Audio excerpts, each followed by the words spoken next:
Assalamualaikum warahmatullahi wabarakatuh.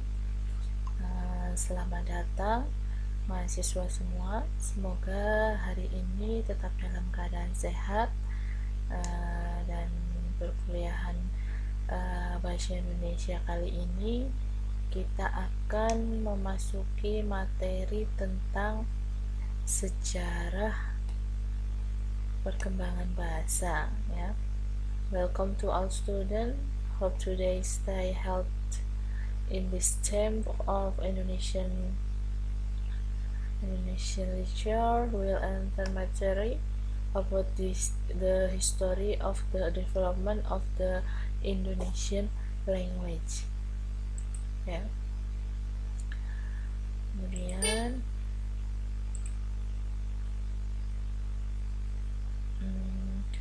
history of Indonesian language itu jadi pada dasarnya bahasa Indonesia itu, sejarah perkembangan bahasa Indonesia itu pada dasarnya berasal dari bahasa Melayu, ya. Jadi bahasa Indonesia itu berasal dari bahasa Melayu. Pada zaman Sriwijaya, bahasa Melayu dipakai sebagai bahasa penghubung antar suku di Nusantara dan sebagai bahasa yang digunakan dalam perdagangan antara pedagang dari dalam Nusantara dan dari luar Nusantara. Jadi history of Indonesian language development, basically Indonesia come for the Malay language in the Sriwijaya era.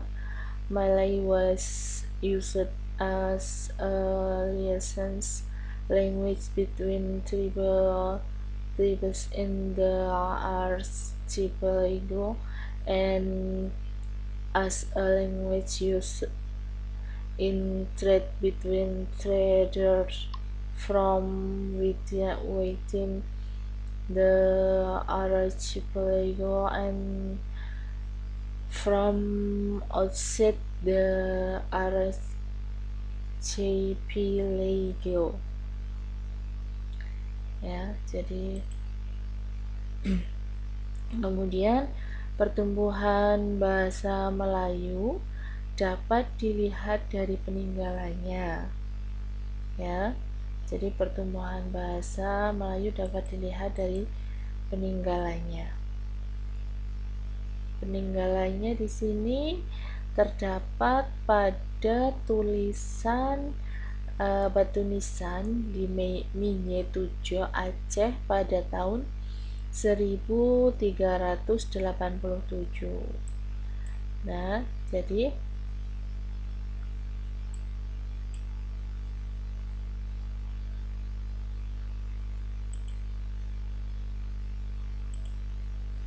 kemudian ditemukan juga pada prasasti Kedukan Bukit, ya, di Palembang pada tahun 683 Masehi, ya. Kemudian prasasti Karangbrahi, Bangko, Marangi, Jambi pada tahun 688 Masehi. Prasasti Talang Tuo di Palembang pada tahun 684 Masehi. Kemudian prasasti Kota Kapur di Bangka Barat pada tahun 686. Jadi the growth of the Malay language can be seen from its legacy. 1. The writing on the tombstone in Minye Tujo, Aceh, ya. Kemudian the Kedukan Bukit inscription in Palembang. Kemudian Talang Tuo inscription in Palembang. Kota Kapur inscription in West Bangka in Bayers. Kemudian inscription Karangbrahi, Bangko, Marangi, Jambi. Tuh. Selanjutnya, jadi menurut Huygens van Bischoften menyatakan bahwa bahasa Melayu bukan saja sangat harum namanya, tetapi juga dianggap bahasa yang terhormat di antara bahasa-bahasa negeri timur. Jadi bahasa Melayu itu sudah sangat dikenal, kemudian juga merupakan sebuah kebanggaan karena sudah dikenal oleh bangsa-bangsa negeri timur itu sejarahnya. Nah, Huygens van Bischoften said that the Malay language is not only very fragrant in name but is also considered an honorable language among the language of the earth.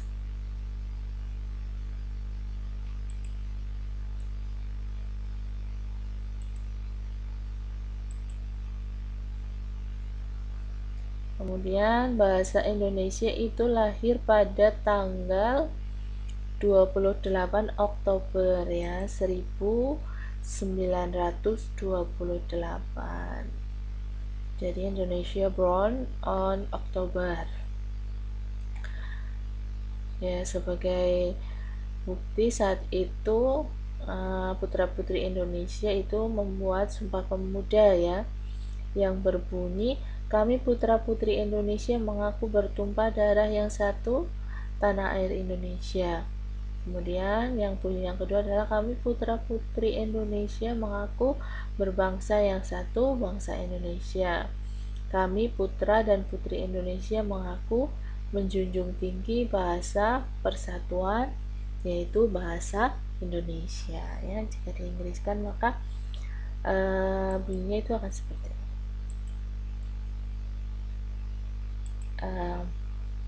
Jadi, we the son and daughter of Indonesia admit to standing on board the motherland of Indonesia.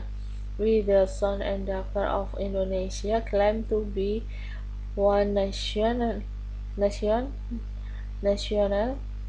the Indonesian nation. We the son and daughter of Indonesia claim to uphold the language of unity, the Indonesian language. Kemudian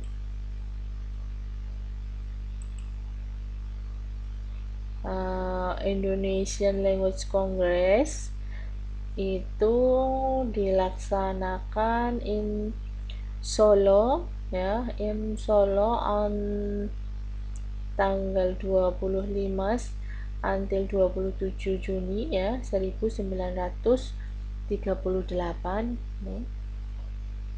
Kemudian Indonesian Congress 2 in Medan on 28 Oktober sampai 2 November tahun 1954. Kemudian Indonesian Congress 3 in Jakarta on 28 Oktober until 3 November 1978. Kemudian Indonesian Congress yang keempat 4 itu in Jakarta on 21 sampai until 26 November 1987. Yang kelima, Indonesian Congress 5 in Jakarta pada tanggal 28 Oktober sampai 3 November. Kemudian dan seterusnya sampai sekarang ya, sampai Indonesian Congress yang ke-8 ya, yang itu di Jakarta pada tanggal 14 sampai 17 saat itu. Kemudian Ya, jadi kongres yang terakhir dilaksanakan itu kongres yang ke-11 in Hotel Grand Site Jaya Jakarta 28 sampai 31 Oktober 2018.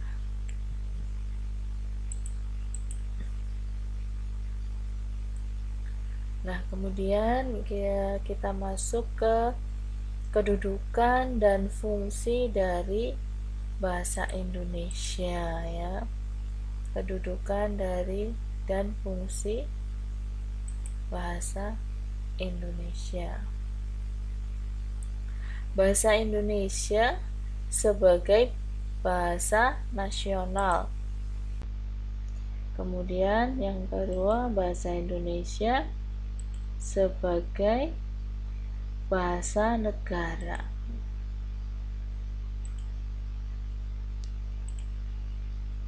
Ya. Position and function of Indonesian language. 1. Indonesia of national language. Kemudian yang kedua, Indonesia atau Indonesian as state language. Ya, maksudnya di sini itu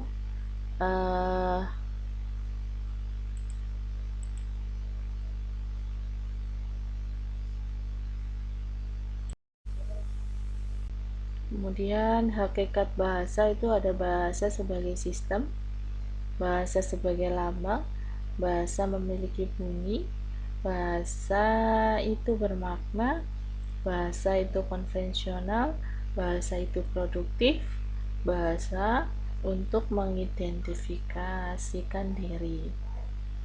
Jadi the nature of language, language as a system, language as a symbol, language has sounds, language is meaning conventional, language is productive, language for self identification.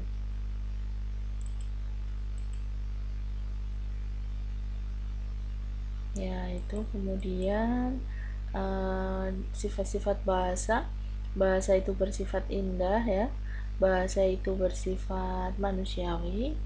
Kemudian bahasa itu produktif, bahasa itu dinamis, bahasa itu bersifat variatif, bahasa itu konvensional, dan bahasa itu bersifat arbitrter.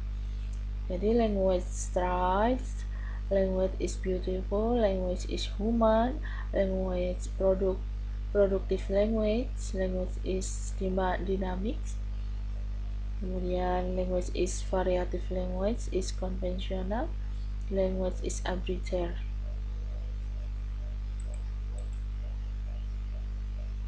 Kemudian language function di sini itu ada 4 ya, ada force.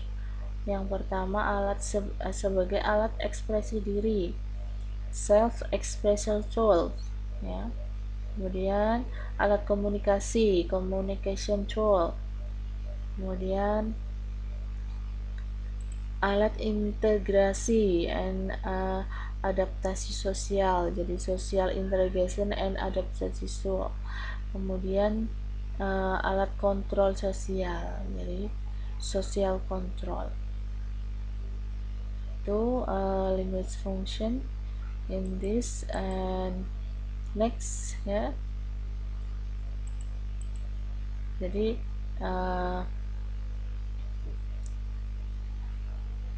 kita bisa mengutamakan menggunakan bahasa Indonesia ya, kemudian melestarikan bahasa daerah, dan jangan lupa kalian juga harus menguasai bahasa asing. Jadi prioritas Indonesia, pressure for regional language, and master foreign language. Seperti itu. Mungkin cukup untuk pertemuan kita hari ini. Semoga bermanfaat untuk kita semua. Ibu akhiri, wassalamualaikum warahmatullahi wabarakatuh.